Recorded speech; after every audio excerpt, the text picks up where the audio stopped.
कलाम केदो लंगा चाचा जेड़ा हीर सणदा, बुरा तौर उदा नज़र आउंदा ई। दाओ तकदा खड़ा उडीकदा सी, सूइयां वांग ओ फेरियां पाउंदा सी। चूचक मलकी नूं रात दिन मत देंदा, नड्डी मार के नहीं समझाउंदा ई। नड्डी नाल रांझे फिरे विच बेले, केदो सरो सर पिया कुरलाउंदा ई। करग विच संसार ख्वार सारे, माही मही दा मूल ना भाउंदा ई। वारस फब गई गल लंगड़े दी, जेड़ी गल नूं रोज़ तकाउंदा ई। केदो दा रांझे पिछे जाना, केदो ढूंढदा खोज नूं फिरे बाउंदा। बास चूरी दी बेलियों आउंदी ए, मगर लग के हीर दे उठ टुरिया। जेड़ी राह रंझीटे ते जाउंदी ए, सब फब गई गल लंगड़े दी। जेड़ी गल नूं हीर कुरलाउंदी ए, मकसूद होया कैदो लंगड़े दा। जेड़ी गल नूं हीर परताउंदी ए, नाल प्यार दे रांझे नूं हीर जट्टी। हर हर नेमतां रोज़ खवाउंदी ए। हीर कोल नासी नज़र पिया रांझा, टंग लंगे दी तेज़ चलाउंदी ए। सवाल पाई के ते चूरी मंगिया सू, जदों नदी वले हीर धाउंदी ए।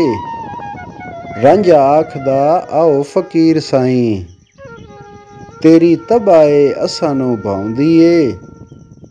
केदो आखदा जोड़ के हथ दोवें, दिओ खाण नूं जिंद विहाउंदी ए। वारस शाह मियां वेख टंग लंगी, शैतान दी कला जगाउंदी ए। केदो दा रांझे दे सामने सवाल, केदो सेलियां टोपियां पाई के ते वांग फकर दे रंग वटाउंदा ई। असी भुख ने मार हैरान कीते, आण सवाल खुदा दा पाउंदा ई। हीर गई जां नदी वल लैण पानी, केदो आण के शक्ल विखाउंदा ई। रांझा वेख के उस दी शक्ल ताईं, मेहरबानगी नाल बुलाउंदा ई। केदो होया खुशहाल आवाज़ सुन के, तरफ रांझे दी दौड़िया आउंदा ई। इत्थे खैर देवें अगे मिलग तैनूं, कैदो पिया सवाल सुणाउंदा ई। टोपी पहन के शेख दी बनी सूरत, इबलीस दे मकर बनाउंदा ई। हाज़र भेजियो हुब तफीक मौला, बार बार सवाल दोहराउंदा ई। रांझे रुग भर के चूरी चा दित्ती, लै तुरत ओ पिंड वल धाउंदा ई। हीर पुछया आके रांझणे नूं, अद्धी चूरी नूं कौन चुराउंदा ई।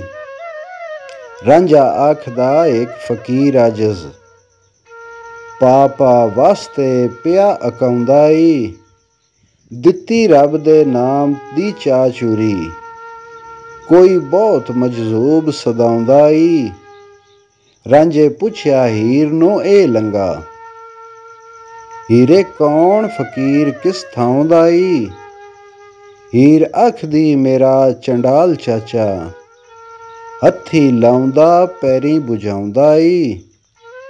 तिवें मरद विच रांझिया वैर पाए, पाड़न हार ए धियां ते माऊ दा ई। इनू जरा तू खैर ना पाउणा सी, तोड़े सहेलियां पिया पलमाउंदा ई।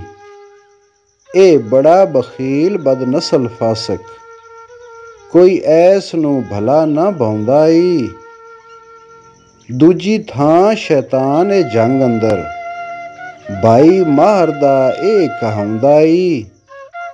दा तकदा खड़ा उडीकदा सी, सूइयां वांग ओ नज़र जमाउंदा ई।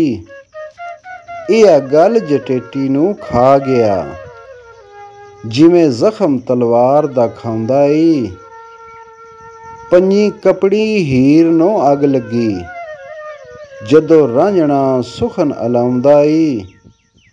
ਜਿਵੇਂ ਜ਼ਖਮ ਤਾਈਂ ਉੱਤੋਂ ਪਛ ਕੇ ਤੇ ਕੋਈ ਦੂੜ ਕੇ ਲੂਣ ਚਲਾਉਂਦਾ ਈ। ਹੀਰ ਆਖਦੀ ਕੀਤੀ ਹੋਈ ਬੁਰਾ ਮਾਇਆ, ਤੇਰੀ ਮੱਤ ਨੂੰ ਕੌਣ ਲੈ ਜਾਉਂਦਾ ਈ।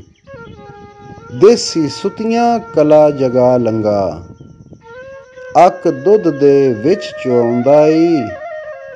ਸੁਖਨ ਚੀਨ ਜਹਾਨ ਦਾ ਚੁਗਲ ਲੰਗਾ, ਮਾਵਾਂ ਧੀਆਂ ਦੇ ਵੈਰ ਪਵਾਉਂਦਾ ਈ। ਵਾਰਸ ਸ਼ਾਹ ਵਾਂਗੂ ਪੀਰ ਜ਼ਾਹਿਰਾ ਈ, ਤੂੜੀ ਤਾਰ ਦਾ ਸੰਗ ਡੁਬਾਉਂਦਾ ਈ।